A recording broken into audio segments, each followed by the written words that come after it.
দেখেছেন video, police পাড়ায় ঢুকে তাড়া করে করে ধরছে পাতাখোরদেরকে, কাউকে ছাড়া হবে না। আর যদি দরকার হয় এনকাউন্টার হবে, জয়পুরে যেমন হয়েছে পলাটিকে।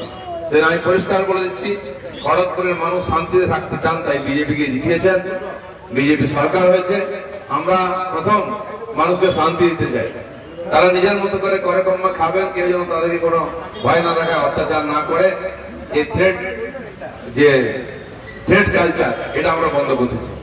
পুলিশকে আমি বলে দিয়েছি যে পুলিশ যেন পুলিশের মতো দেখায়, পুলিশ কোনো পার্টির ক্যাডার হয়ে বা গুন্ডার মতো মাফিয়ার মতো ব্যবহার করবে, এটা আমরা কিছুতে বরদাস্ত করবো না।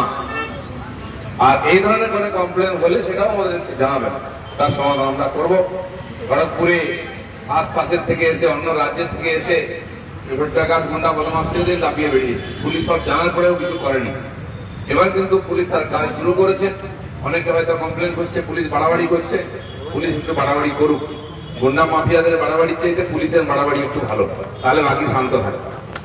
পুলিশকে পুলিশ হিসাবে কেউ দেখে নেই, ভাই পার্টির ক্যাডার ছিল ওরা, নাহলে গুন্ডাদের ভাই ছিল, এর থেকে উদ্ধার করতে হবে।